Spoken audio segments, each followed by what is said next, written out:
لیکن ہم اتنا عرض کرنا چاہ رہے ہیں، صرف ہم وہاں پہ آپ کے سامنے ایک چھوٹا سا منظر آپ کے سامنے رکھنا چاہ رہے ہیں۔ صحابیوں کو چیرتے ہوئے چھوٹی سی امامت کا بچپنا صحابیوں کی جوانیوں کو چیرتا ہوا رسالت کی ادھیڑ عمر پہ آ کے بیٹھ گیا۔ پہنچ رہی ہے یہ بات سمجھ میں آ رہی نا؟ اب چیر کر رسالت کی ادھیڑ عمر میں آ کر بیٹھ گیا۔ اب بیٹھا، اب یہ یہاں تک جب ہم نے دیکھا ہمیں لگا یہ ملاوٹ ہو رہی ہے، یہ ملاوٹ ہو رہی ہے۔ اب ممکن ہے کہ پیچھے سے کوئی صحابی آئے اور چھوٹے سی امامت کو اتار دے، ایسا نہ ہو تو ادھیڑ عمر کی رسالت جھٹکا دے اور امامت کو گرا دے۔ ہم ایسا سوچ ہی رہے تھے کہ جبرائیل آیا آ کر کہا، اے رسالت کے پیکر، اے نبیوں کے سردار، اے وہ جس کے لیے کائنات بنائی گئی، خدا بھی یہی چاہتا ہے کہ جب تک یہ چاہے خدا اب ذرا غور کیجیے گا، توحید کیا ہے؟ ایک ہے خدا کا ارادہ، خدا جو چاہتا ہے وہی ہوتا ہے۔ اب ذرا لفظ پہ غور کیجیے گا، خدا کیا چاہتا ہے کہ جو حسین چاہے۔ یہ اللہ کی چاہت نہیں ہے کہ رسول کی پشت پہ کو جا کے بیٹھ جائے، اب حسین کی چاہت ہے کہ رسول کی پشت پہ بیٹھ جائے۔ اب حسین کی چاہت کو اللہ نے اپنی چاہت بنا لیا۔ کیا کیا؟ اپنی چاہت بنا لیا کہ اب اللہ بھی یہی چاہتا ہے جب تک حسین چاہے۔ آپ سجدہ طویل کر دیں، آپ سجدہ طویل کر دیں، بڑھا دیں، تسبیح اور زیادہ پڑھنا شروع کر دیں۔ کیا؟ سبحان ربی الاعلی و بحمدہ۔ اب بار بار پڑھیں۔ کوئی اور اگر بیٹھ جائے ایک لمحے کے لیے، میں تصور بھی کروں تو گناہ سا لگتا ہے۔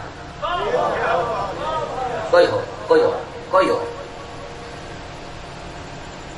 ممبر سے استثناء حاصل کر کے آپ کے سامنے ایک مؤدبانہ سی گزارش کرنا چاہ رہا ہوں، کسی اور کو اس مقام پر لائیے کہ نبی نماز پڑھ رہے ہیں مدینے کی گلیوں میں،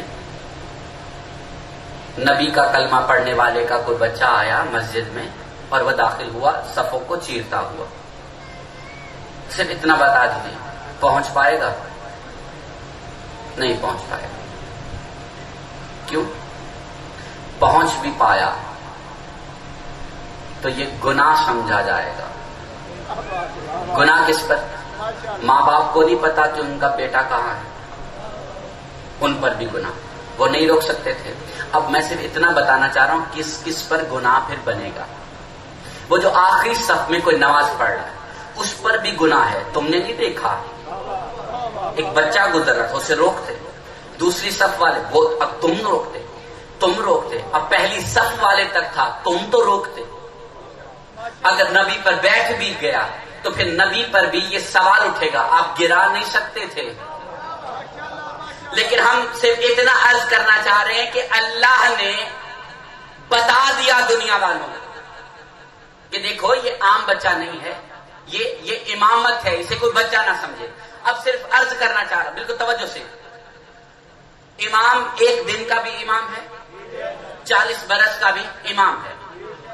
وہ چند سال کا امام نے اپنی دور اندیشی سے بتا دیا کہ یہ جو پڑھی جا رہی ہے یہ ہے نماز، جس کے لیے پڑھی جا رہی ہے وہ ہے سراپائے توحید، اور ہم اس کے اوپر بیٹھ کر بتا رہے ہیں ہمارے بغیر توحید مکمل نہیں ہوتی، ہمارے بغیر توحید مکمل نہیں ہوتی۔ پہنچ رہی ہے بات؟ ہمارے بغیر توحید مکمل نہیں ہوتی۔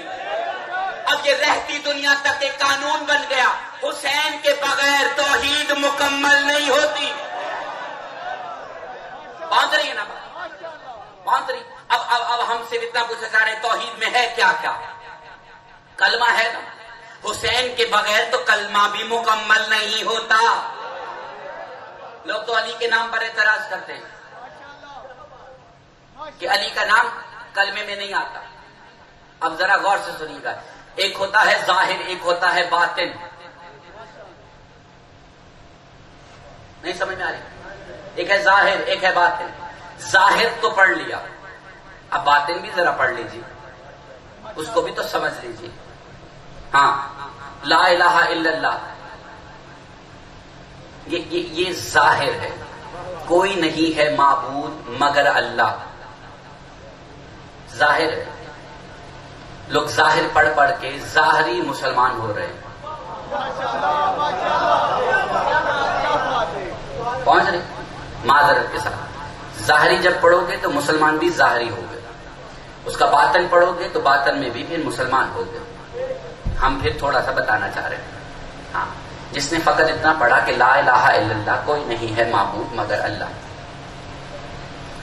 اس کی تفسیر تو بتائیے.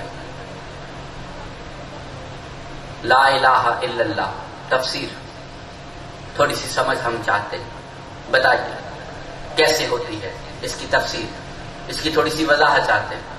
کوئی نہیں ہے معبود مگر اللہ.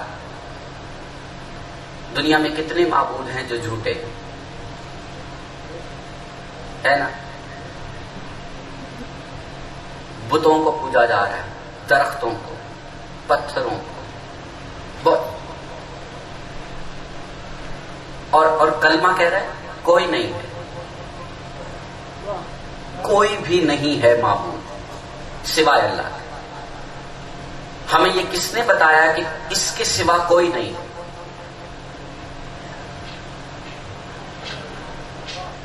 ہمارے آباء و اجداد کی نماز پڑھ کر ہمیں پتا چلا کہ اس کے سوا کوئی اللہ نہیں ہے.